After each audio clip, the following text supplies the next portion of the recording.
From this to this. Hi mga Mars, samahan nyo nga kami ni ate. Magpa-pamper nga pala kami. Ay ma'am, of course, deserve namin ng pamper mga Mars. So eto, nagpa-schedule nga pala ako dito sa Premier Bros located at 112 Future Point Plaza 1, Panay Avenue, Quezon City. Nag-elevator nga lang kami sa number 3 and floor number 5 kami bumaba. Tapos lakad lang ng onte, makikita nyo na yung 515 Premier Bros Brad Aesthetic. Papakalala ko pala sa inyo si Miss Angela Medala. Siya yung gumawa sa kilay namin. And-explain na nga sa akin ni Ma'am Angela yung gagawin niya sa kilay ko. Makapal nga yung kilay ko mga Mars, pero gusto ko pa rin siya ma-enhance kasi nga medyo gulo-gulo siya at sabog. And-explain na rin ni Ma'am Angela yung gagawin niya sa kilay ko, kung ano nga yung nababagay sa akin. Itour ko muna kayo dito mga Mars. Pagpasok nyo sa room, sobrang ganda ang aesthetic ng place, ang linis at maganda at ang bango mga Mars. May 3 beds din sila, may mga malalaking salamin and meron silang ring lights. Naka-organize din yung mga gamit nila mga Mars and meron silang water dispenser para kapag nauhaw ka, diba? So ito, makikita nyo rin yung mga awards and certificate ni Ma'am Angela. Sure talaga na quality ang gawa ni Ma'am Angela kasi napakadami niyang award, marami silang certificates at mga Mars, super relaxing din dito. And nag-start na nga si Ma'am Angela mga Mars. Nag-mapping nga muna siya, din after niyan tinanong niya ako kung okay na sa akin yung kilay ko, yung shape na ginawa niya. Okay na nga sa akin yan mga Mars, kaya lalagyan na nga ni Ma'am Angela ng anesthesia. Makakatulong nga ito mga Mars para hindi natin maramdaman yung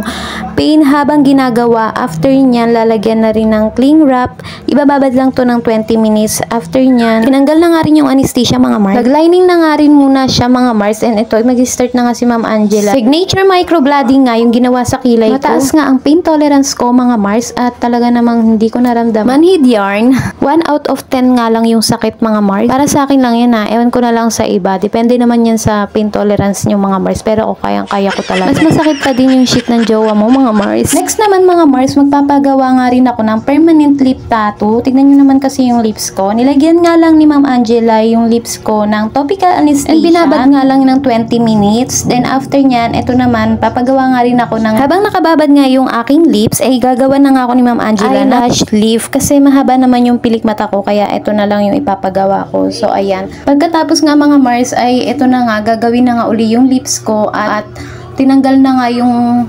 anesthesia, kaya ayan, gagawan na nga ako ni Ma'am Angela ng lip tattoo. So ayan mga Mars, nag-start na nga habang siya. Ginagawa nga sa akin ito, i-chill lang talaga ako mga Mars. Meron naman itong anesthesia mga Mars, kaya hindi nyo masyadong mararamdaman. Pero para sa akin mga Mars, wala talaga akong sakit na nararamdaman. Manhid yarn.